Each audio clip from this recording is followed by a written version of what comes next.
And welcome to Phil's Gang. I just wanted to bring you up to date what's going on with the market right now. And we'll take a larger snapshot of it right here. Okay. And the market, we're starting to see that is having a lot of trouble right at the very top up here. Okay. Right at the very, very top. You can see it right here. She's starting to pull back. Okay. The S&P. Now that means that when you look at a chart, okay, when you have this was the crash, this was the other crash, this is the dot-com housing con, and both of these started because of depreciation. Okay, not depreciation. I'm sorry, because of yes, depreciation. Thank you, depreciation. Okay, what is depreciation? Depreciation is after you have a big run. Okay, and you start running out of sales. People start running out of money. People have so much debt.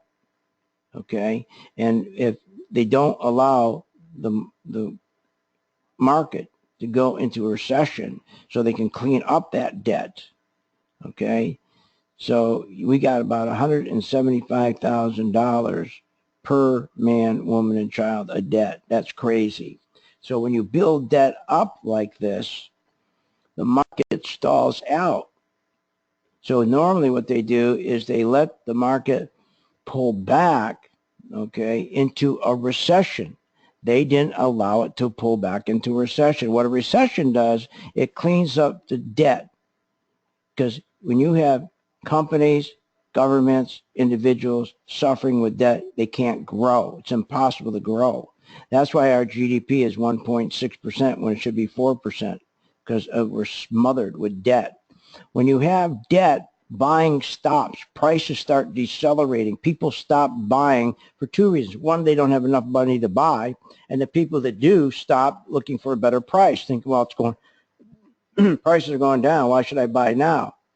So if the person has no money, he's not buying, but the other person is waiting for the prices to go lower, and that becomes very dangerous, okay? You're better off on this side of the market because that's when they start raising rates and people start saying, I better get in before rates keep going up, or I better buy this thing now before rates go up if I'm going to finance it, or I better buy it now before they move the price up. So this is what happened here. Also, it happened over here. It always happens. You always get depreciation, okay, and then you get this collapse. The only way these work out, okay, see, this would have gone up like this right here. This would have gone up just like this, kept going all the way up to here, okay? That would have kept going. If they allowed us to go into recession, get rid of all the debt, come out of the debt with a GDP not 1.6%, but a growth of 4%, okay? Because 4% gives you about 400,000 jobs a month, 375 to 400,000.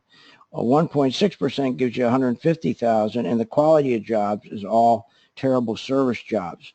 If they let you get rid, if the companies shed their debt, individuals shed their debt, government sheds their debt, they come out very, very strong. And by the time they come out right here, okay, they will have tremendous momentum.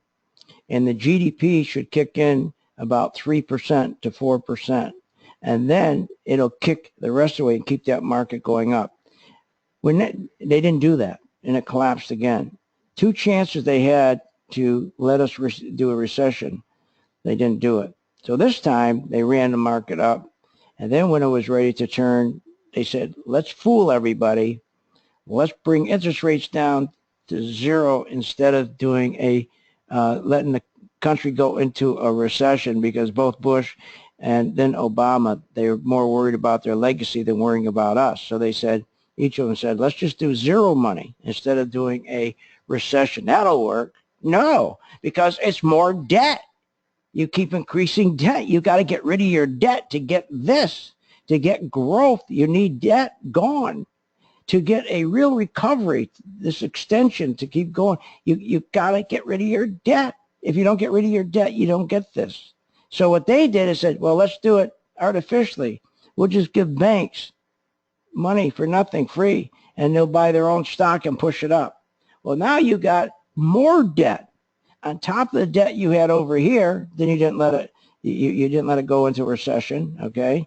And then they put liquidity, and just like they did here, when they came down, instead of putting a recession and let it keep going back and let it keep going down like this, right here, let it instead of keep going down like this, they wouldn't do that. They stopped it right here, okay? And they printed money, and they put it in here, all the money in here to juice the market up through housing, okay, like they did over here through tech. Now this was housing, but the same thing. As soon as gas prices went up, inflation went up, people stopped buying. You get so much inflation, okay, when you're doing this on this side, all of a sudden it turns to deflation because people can't buy anymore because their wages aren't going up. Their wages aren't meeting the meeting with the pricing that's going up, the inflation going up. If you're making 20, 30,000 a year, and all of a sudden food's going up 20% more, 30%, your insurance going up 20%, you don't have the disposable income to do it.